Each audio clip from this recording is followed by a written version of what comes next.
باللہ من الشیطان الرجیم بسم اللہ الرحمن الرحیم۔ فتح سندھ اسلامی فتوحات میں ایک اہم واقعہ ہے جس کے تحت برّ صغیر پاک و ہند کے شمال مغربی حصے یعنی موجودہ پاکستان کے علاقے سندھ کو مسلمان افواج نے فتح کیا۔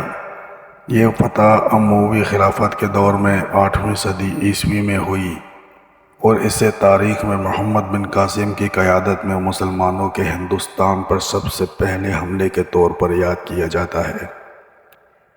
فتح سندھ کے پس منظر میں تجارتی اور سیاسی عوامل اہم تھے۔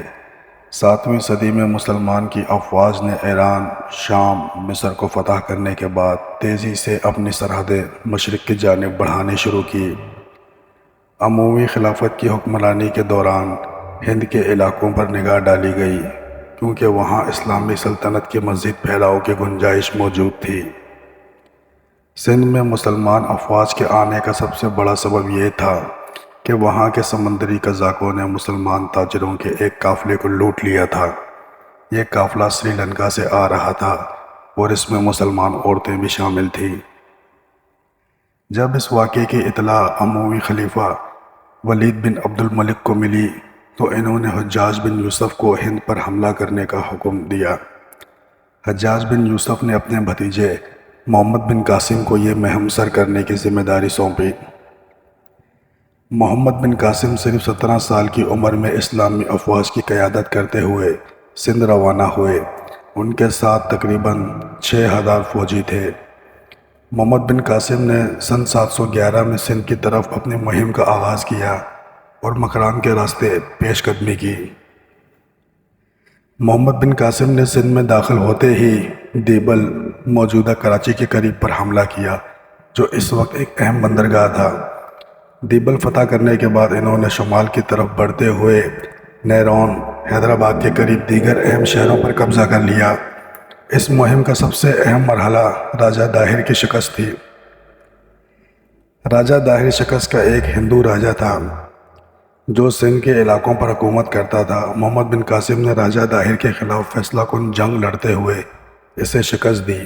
اس جنگ میں راجہ داہر مارا گیا اور محمد بن قاسم کی فوج نے برہمن آباد موجودہ نواب شاہ کے قریب کو فتح کر لیا۔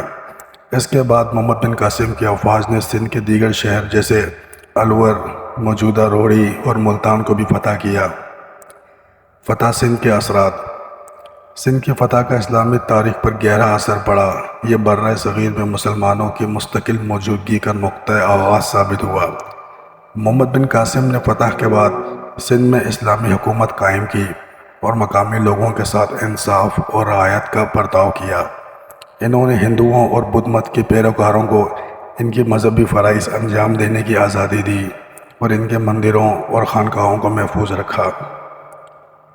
سندھ کی فتح کے نتیجے میں وہاں اسلامی تہذیب کا آغاز ہوا اور تجارت، ثقافت اور مذہب کے لحاظ سے یہ علاقہ اسلامی دنیا کے ساتھ جڑ گیا۔ اس فتح نے بعد میں مسلمانوں کی طرف سے پورے برّ صغیر پر مزید فتوحات کی راہ ہموار کی۔ ناظرین کرام، امید کرتا ہوں آج کی یہ ویڈیو آپ کو پسند آئی ہوگی۔ ویڈیو اچھی لگے تو ویڈیو کو لائک کریں، چینل کو سبسکرائب کریں۔ مزید ایسے تاریخی واقعات کے لیے ہمارے چینل اسلامک انفارمیشن کو سبسکرائب کریں اور کمنٹ سیکشن میں اپنی رائے کا اظہار ضرور کیجیے۔ ملتے ہیں اگلی ویڈیو میں، تب تک کے لیے اللہ حافظ۔